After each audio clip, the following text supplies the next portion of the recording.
morning student. Today we will study class 10 of physics का chapter electricity.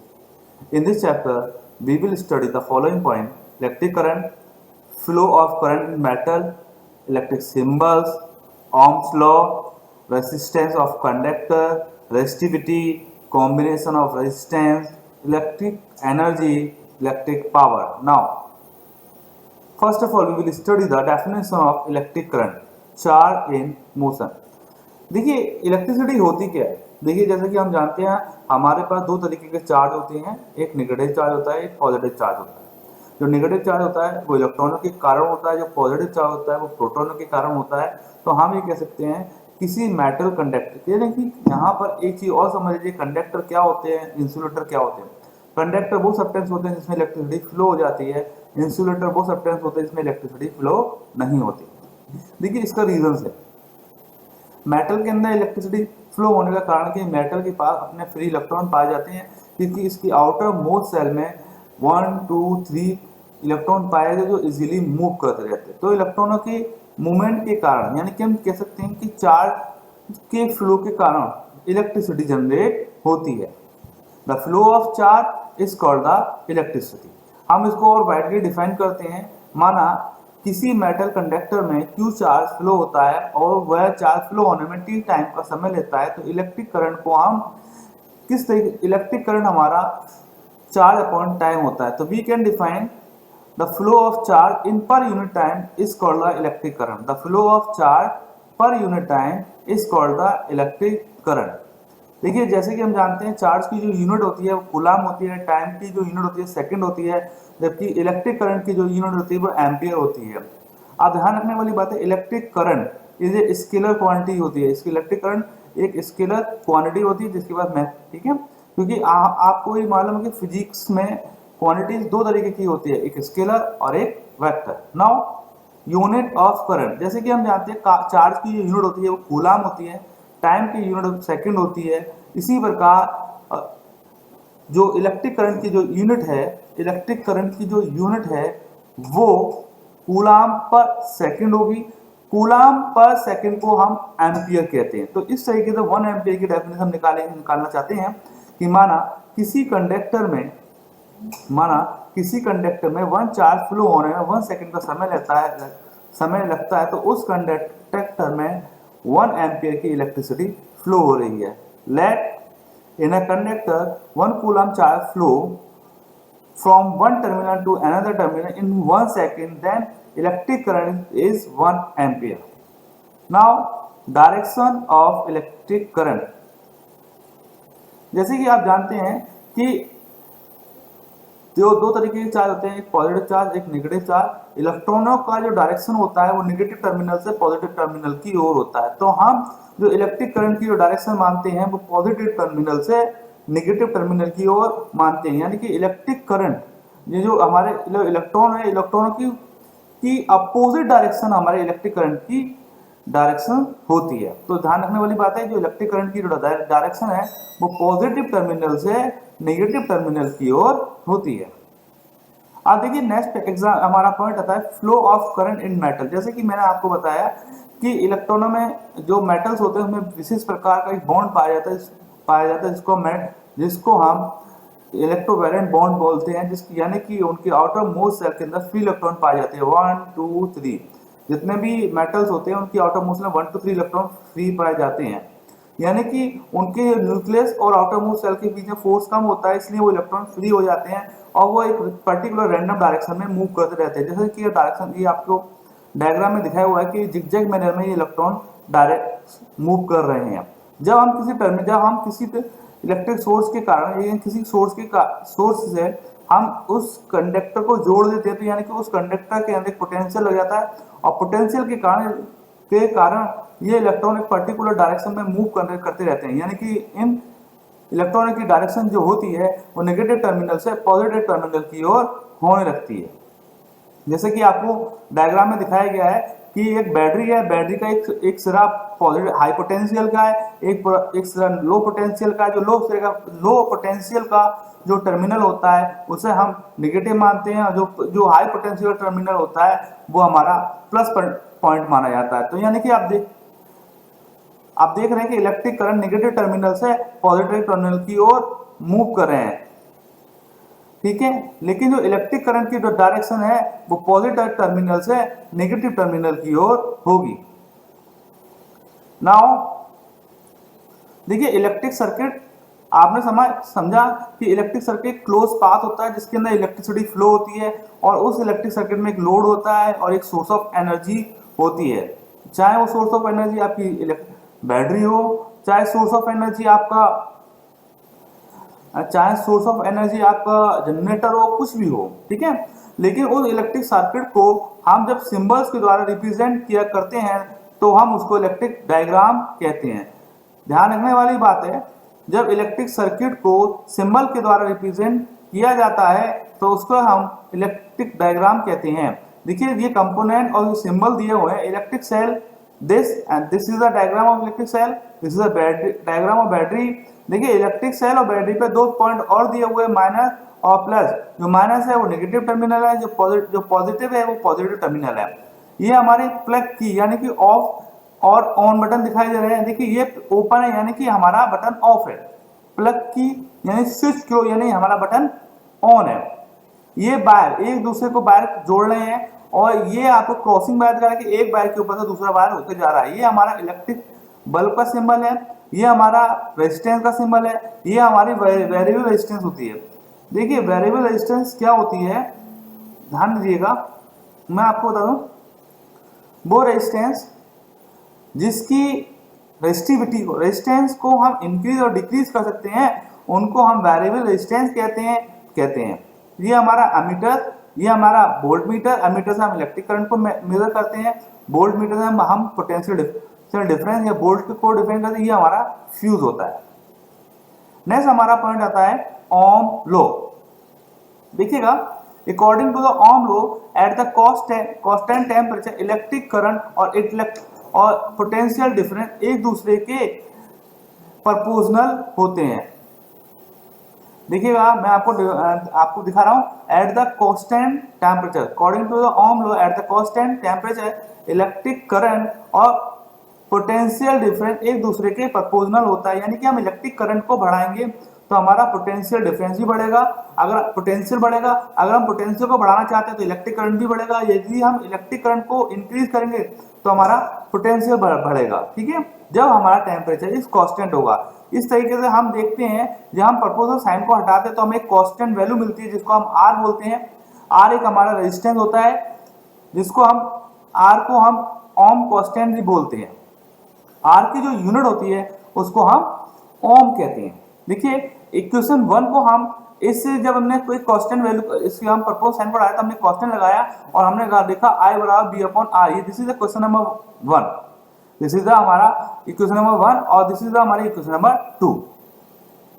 तो इस तरीके से हम देखेंगे यूनिट ऑफ रेजिस्टेंस। देखिए ऐसा ही यूनिट ऑफ रेजिस्टेंस हो, ऐसा हमारा international unit of resistance is ohm होती है, ठीक है।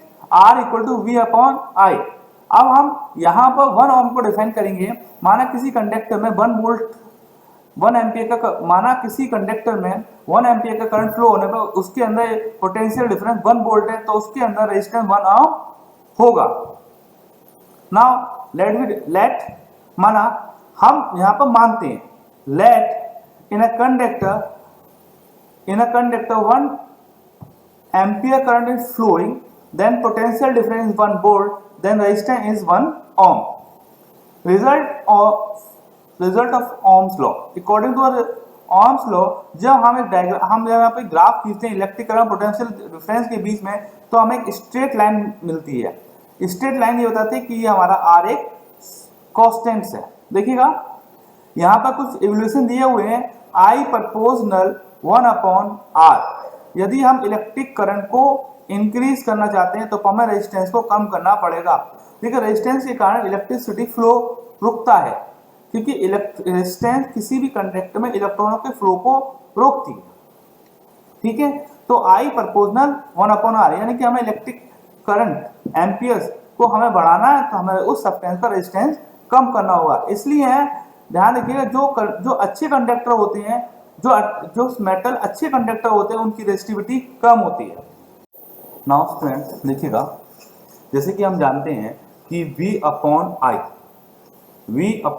I एक कांस्टेंट है जिसको हम रेसिस्टेंस कांस्टेंट कहते हैं। देखिए रेसिस्टेंस ऑफ कंडक्टर, जैसे कि हम जानते हैं किसी भी मेटल के अंदर फ्री इलेक्ट्रॉन पाए जाते हैं और जब हम उसके अंदर पोटेंशियल लगाते हैं तो वह इलेक्ट्रॉन एक पर्टिकुलर डायरेक्शन में मूव करते रहते हैं, लेकिन वो इलेक्ट्रॉन दूसरे इलेक्ट्रॉनों और पॉजिटिव आयन से एक दूसरे से कोलाइड करते हैं, जिसके कारण उन इलेक्ट्रॉनों की स्पीड रिड्यूस होती जाती है। इस प्रॉपर्टी को हम रेसिस्टेंस कहते हैं। देखिए देखिए मेटल यानी कि सब्सटेंस की, हर एक सब्सटेंस की अपनी अपनी रेसिस्टेंस होती है।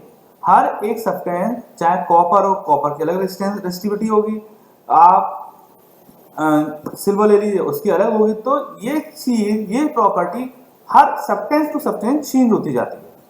देखिए resistance is denoted by letter, resistance को हम कैपिटल लेटर आर से डिफाइन करते हैं। इसकी जो यूनिट होती है 1 ओम होती है, जिसको ग्रीक लेटर ओम से डिफाइन किया गया है। रेजिस्टेंस एक स्केलर क्वांटिटी होती है।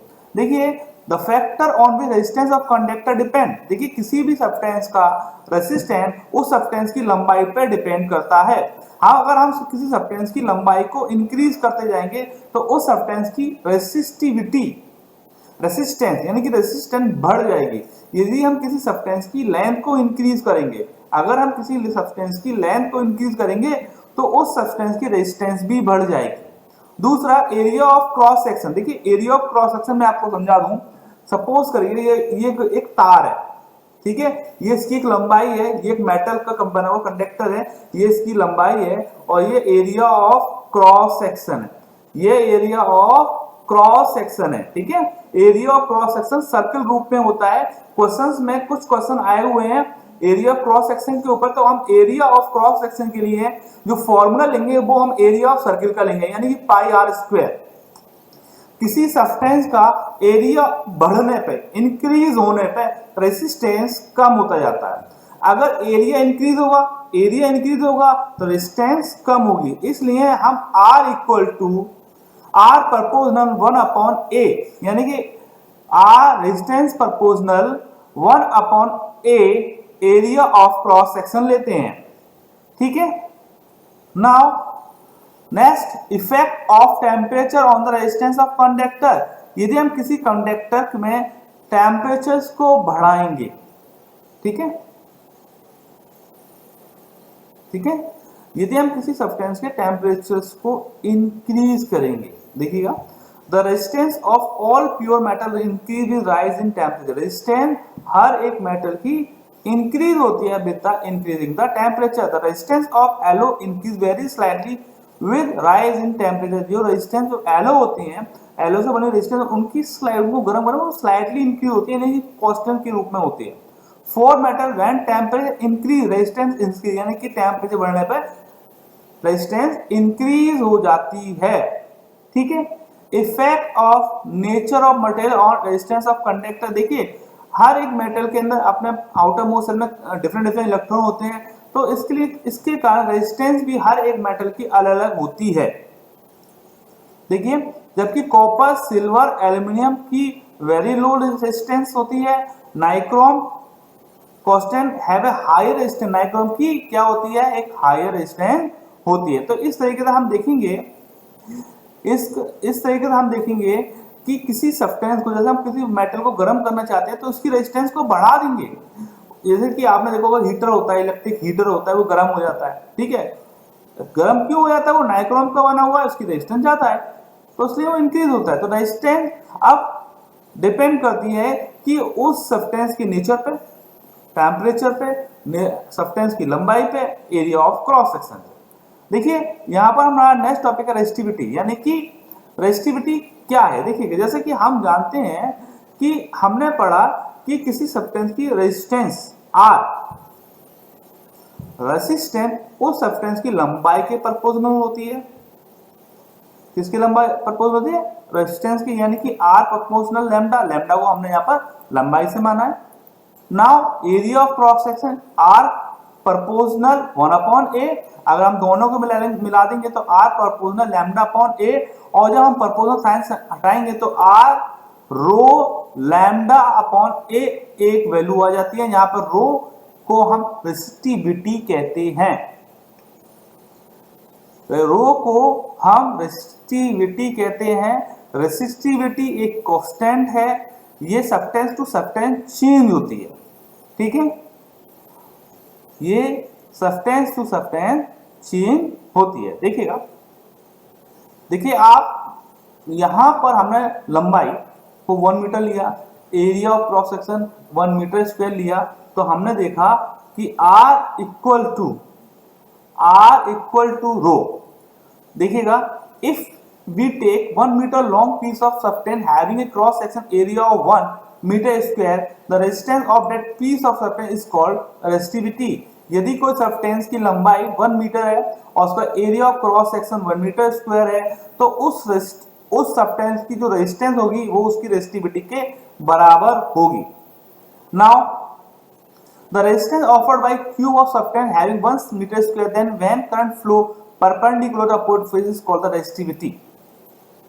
अब देखिए यूनिट ऑफ रेजिस्टिविटी क्या होती है, rho equal to R into A. जैसे कि हम आर की वैल्यू जानते हैं, आर की वैल्यू ओम होती है, ए की वैल्यू मीटर स्क्वायर होती है, और लैम्डा यानी कि लंबाई की यूनिट मीटर होती है। तो रेजिस्टिविटी की जो यूनिट होगी ओम मीटर होगी, क्योंकि मीटर से मीटर कटेगा, 1 मीटर बचेगा यहाँ पर। तो ऐसा unit of resistivity is ohm meter. अब देखिएगा, classification of material on the basis of resistivity. Substance having very low resistivity, देखिए the substance which have which show very low resistivity allow the flow of current through them, these type substance are called conductor. जिस substance की resistivity सबसे कम होती है उसमें electron easily move कर जाते हैं, इसलिए हम उनको कंडक्टर कहते हैं, जैसे गोल्ड, कॉपर, एल्यूमिनियम, सिल्वर, ठीक है।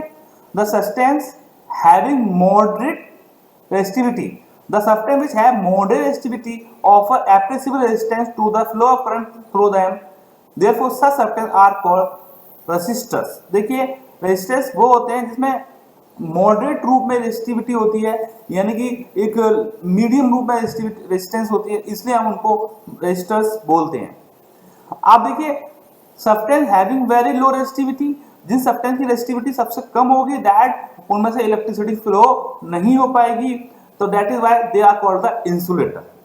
कॉम्बिनेशन ऑफ रेजिस्टेंस, जैसे कि हम जानते हैं कि रेजिस्टेंस को दो तरीके से हम अरेंज कर सकते हैं, एक पैरेलल और एक सीरीज। तो first of all we will study series combination. देखिए इस डायग्राम में दिखाई दे रहा है कि आपको 3 रेजिस्टेंस R1, R2, R3 एक सीरीज में लगाई गई हैं, जिसमें एक बैटरी लगाई गई है, ठीक है।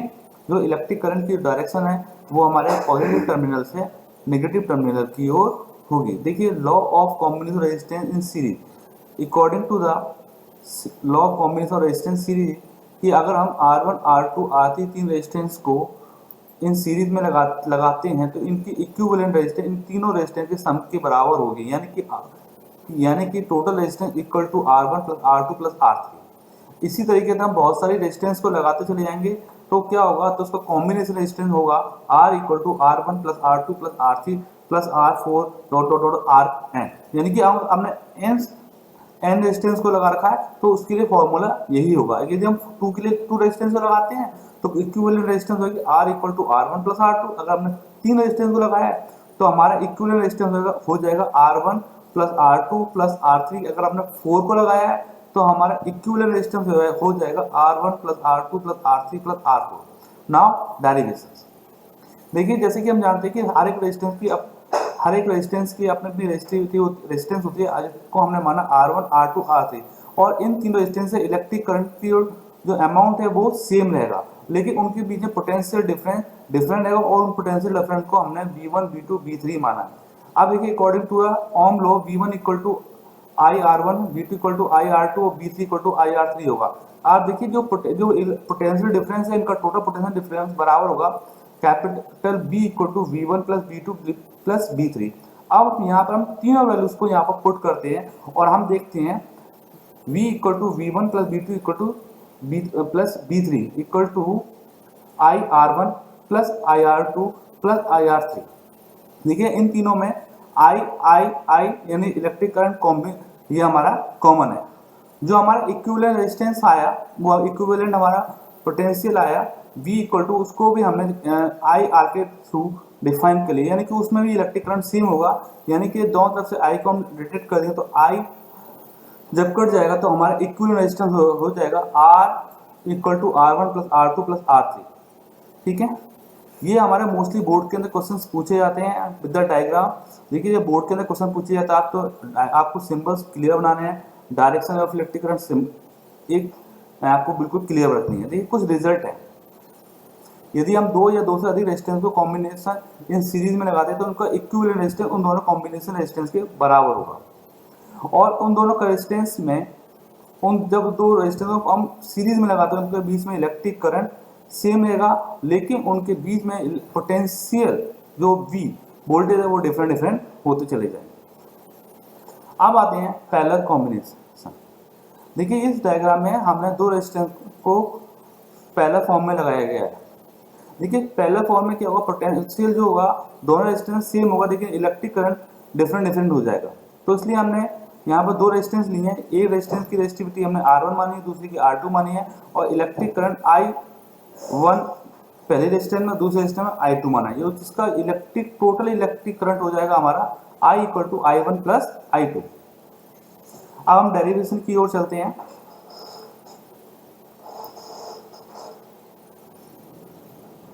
अब देखिएगा जो पहली रेजिस्टेंस है हमने माना, पहली रेजिस्टेंस है उसका रेजिस्टेंस जो उसकी रेजिस्टेंस का R1, दूसरा R2 और तीसरी रेजिस्टेंस की R3 है। और जबकि तीनों में पोटेंशियल सेम आ रहा है और electric current I1 I2 I3 है, तो टोटल इलेक्ट्रिक करंट होगा I equal to I1 plus I2 plus I3। हम यहाँ पर I1 I2 I3 की वैल्यू रख देंगे और यहाँ पर इक्विवेलेंट इलेक्ट्रिक करंट की वैल्यू रख देंगे, तो दोनों तरफ से हमारा क्या होगा, पोटेंशियल जो वैल्यू है वो कट जाएगी और हमें यहाँ पर रेजिस्टेंस की यानी कि पैरेलल फॉर्म रेजिस्टेंस एक फॉर्मूला मिलेगा 1/R equal to 1/R1 plus 1/R2 plus 1/R3। इस फॉर्मूले के द्वारा हम 3 resistance, 4 resistance, 5 resistance, 6 resistance, 7 resistance, 8 resistance या कितने रेजिस्टेंस को हमने पैरेलल फॉर्म में लगाया हुआ है उससे हम इक्विवेलेंट रेजिस्टेंस निकाल लेंगे। ठीक है, अब ध्यान देने वाली बात है पैरेलल रेजिस्टेंस की नेट रेजिस्टिविटी और सीरीज में लगाई गई सीरीज के अंदर रेजिस्टिविटी बढ़ती है, लेकिन पैरेलल के अंदर जो आपके रेजिस्टेंस की रेजिस्टेंस हमेशा कम होती जाती है। Important result about parallel combination देखिएगा। Number 1 point, total current through the circuit is equal to the sum of electric current flowing through it. जो टोटल करंट होता है उस सब्सटेंस में यानी कि पैरेलल में वो इलेक्ट्रिक करंट के सम के बराबर होता है। यानी कि I यानी कि आप इंडिविजुअल रेजिस्टेंस में एक रेजिस्टेंस में I1, दूसरे रेजिस्टेंस में I2, तीसरे रेजिस्टेंस में I3 आ रहा है, तो टोटल इलेक्ट्रिक करंट होगा I equal to I1 plus I2 plus I3। लेकिन सीरीज जो हमारी पैरेलल फॉर्म होती है, पैरेलल फॉर्म ऑफ रेजिस्टेंस, उसके अंदर पोटेंशियल डिफरेंस हर एक रेजिस्टेंस में इक्वल होता है, बराबर होता है। थर्ड पॉइंट है flowing current through each resistance inversely proportional to each resistance. जैसे कि हमने देखा कि जितना करंट फ्लो हो रहा है वो उसके इनवर्सली प्रोपोर्शनल ऑफ रेजिस्टेंस होता है। ठीक है, देखिए ये हमारे कुछ एग्जांपल्स हैं। इसके लिए मैं आपको एक अलग वीडियो प्रोवाइड करूंगा और उस अलग वीडियो में आपको पूरा डिस्क्रिप्शन ऑफ न्यूमेरिकल्स का मिलेगा कि how to be solve the numerical, हम न्यूमेरिकल को किस तरीके से सॉल्व करते हैं। ठीक है, लेकिन मैं आपको इससे पहले इलेक्ट्रिक एनर्जी के बारे में बताने जा रहा हूँ। मैं जो नेक्स्ट वीडियो बनाऊंगा उसमें सारे मेरे न्यूमेरिकल्स होंगे, वो न्यूमेरिकल्स आपको समझाएंगे कि हाँ किस तरीके से हम इलेक्ट्रिसिटी के न्यूमेरिकल क्वेश्चन को सॉल्व करते हैं। इस वीडियो में मैं थ्योरी को एक्सप्लेन कर रहा हूँ, थ्योरी को पढ़िएगा, थ्योरी के पॉइंट्स क्लियर करेगा, फिर मैं आपको नेक्स्ट वीडियो प्रोवाइड करूँगा, उसमें न्यूमेरिकल्स होंगे। ठीक है, जैसे कि हम जानते हैं किसी मेटल के अंदर फ्री इलेक्ट्रॉन्स पाए जाते हैं और वो इलेक्ट्रॉन एक रैंडमली डायरेक्शन में मूव करते रहते हैं। जब उसके अंदर हम इलेक्ट्रिसिटी हम पोटेंशियल प्रोवाइड करते हैं तो वो एक पर्टिकुलर डायरेक्शन में मूव करना चालू कर देते हैं। तो उसके अंदर क्या होता है, पॉजिटिव आयन भी होते हैं और वो एक दूसरे से कोलाइड्स होते हैं। कोलाइड्स होने के कारण कि उस इलेक्ट्रॉन उन इलेक्ट्रॉनों की स्पीड रिड्यूस होने लगती है, और जो स्पीड रिड्यूस होने लगती है तो जो बैटरी लगी हुई है वो एक कंटिन्यूस को इलेक्ट्रिक करंट प्रोवाइड कर रही है उस कंडक्टर को। तो क्या हो रहा है, जो एनर्जी प्रोवाइड हो रही है, जो एनर्जी वेस्ट हो रही है, वो in the form of heat उसके अंदर, उस कंडक्टर के अंदर स्टोर हो रही है, जिसको हम इलेक्ट्रिक एनर्जी का हीटिंग इफेक्ट भी कहते हैं। देखिए जैसे कि हमने माना कि 1 कूलम चार्ज को 1 टर्मिनल से सेकंड टर्मिनल तक ले जाने पर 1 जूल का जो हम वर्क करते हैं तो उसको हम पोटेंशियल डिफरेंस कहते हैं। देखिए पोटेंशियल डिफरेंस मैंने आपको समझा देता हूँ कि एक कंडक्टर है और एक कंडक्टर का टर्मिनल ए और एक टर्मिनल बी है, वहाँ पे एक चार्ज रखा हुआ है जिसका हमने चार्ज 1 कूलम माना है, और उस चार्ज को हम ए टर्मिनल से लेकर बी टर्मिनल तक लेके जाते हैं, ए टर्मिनल से बी टर्मिनल की ओर लेके जाते हैं। तो उसमें हमने माना कि उसमें हमने W जूल वर्क किया। तो पोटेंशियल डिफरेंस यानी कि यहाँ टर्मिनल ए और टर्मिनल बी के बीच में कुछ पोटेंशियल डिफरेंस होगा, दैट इज कॉल्ड द, उसको हम V equal to W upon Q कहते हैं, और वो पोटेंशियल डिफरेंस उसी एनर्जी के फॉर्म में स्टोर हो जाएगा। यानी कि हम 1 कूलम चार्ज को एक टर्मिनल से दूसरे टर्मिनल तक ले जाने पर अगर हमने 1 जूल का वर्क किया है तो हमारा पोटेंशियल डिफरेंस 1 वोल्ट होगा। तो हमने माना उसकी फॉर्मूले से हम जो वर्क हमने किया है W बराबर वी क्यू, ये वर्क उसके अंदर हीट के रूप में स्टोर हो जाएगा, इसलिए हम W को यहाँ पर H से रेफर करेंगे, और W बराबर वी क्यू, क्यू की वैल्यू हम जानते हैं, Q बराबर होता है आई टी, और Q बराबर हमारा एन ई भी होता है, ई माने इलेक्ट्रॉनों का charge, n number of electron, जितने नंबर ऑफ इलेक्ट्रॉन बढ़ेंगे उतना ही हमारा चार्ज बढ़ेगा। तो W बराबर वी आई टी, और V equal to I R हम जानते हैं, तो W बराबर वी आई टी, और यहाँ पर हम V की वैल्यू लगाएंगे तो आई स्क्वायर आर टी, और हम यहाँ पर और वैल्यू को रिप्रेजेंट करेंगे तो V square upon R T, यानी कि हमारा फॉर्मूला V और W, these are various form of the हमारे इलेक्ट्रिक एनर्जी। देखिए इलेक्ट्रिक एनर्जी की जो यूनिट होती है देखिए वो जूल होगी, ठीक है। अब देखिए अब उस बैटरी के अंदर जो एनर्जी स्टोर हुई, जो एनर्जी हमने जो वर्क डन किया वो उसकी हीट के रूप में स्टोर हो जाएगा। आप देखिए अब आप इलेक्ट्रिक पावर क्या होती है, जो हीट, जो rate of loss of energy, जिस रेट से एनर्जी हमारी लॉस हो रही है, लूज हो रही है, उसको हम इलेक्ट्रिक पावर कहते हैं। पी, हम इसको पी से डिफाइन करते हैं, पी बराबर डब्ल्यू अपॉन टी। अगर हम डब्ल्यू की वैल्यू लगाएंगे तो डब्ल्यू बराबर आई स्क्वायर आर, और डब्ल्यू बराबर और पी बराबर आई वी, और पी बराबर वी स्क्वायर अपॉन आर। ये these are various form of the electrical power.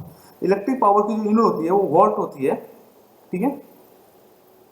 अगर हम वॉट को कैसे डिफाइन करेंगे, देखिए ये अगर हम किसी कंडक्टर है के अंदर हम 1 जूल का वर्क करते हैं 1 सेकंड में, तो उसके अंदर इलेक्ट्रिक पावर 1 वॉट हो, ठीक है, 1 वॉट होगी। तो अब देखिए इसकी अदर यूनिट्स क्या होती हैं, 1 हॉर्स पावर 746 वोल्ट होते हैं, और इसकी जो बिग यूनिट होती है वो किलो वॉट होती है, किलो वॉट बराबर होता है 3.6 10 टू द पावर 6 जूल। ये कोई हमारे पॉइंट्स टू रिमेंबर। देखिए इलेक्ट्रिक करंट किसी कंडक्टर में क्यू कूलम चार्ज फ्लो होने पर 40 सेकंड का टाइम लगता है, तो उसके अंदर इलेक्ट्रिक करंट हमारा आई है। माना किसी कंडक्टर में 1 कूलम का चार्ज फ्लो करने पर 1 सेकंड का समय लगता है, तो उसके अंदर इलेक्ट्रिक करंट हमारा 1 एम्पियर होगा। तो देखिए इलेक्ट्रिक करंट को जब हम नापते हैं उसको एक डिवाइस आती है जिसका नाम होता है एमीटर, और इसको हम इलेक्ट्रिक सर्किट्स में सीरीज फॉर्म में लगाते हैं। ओम लॉ के अनुसार, जैसे मैंने आपको पढ़ाया, eight the constant temperature electric current वो इलेक्ट्रिक पोटेंशियल के प्रोपोर्शनल होता है, आई प्रोपोर्शनल वी होता है।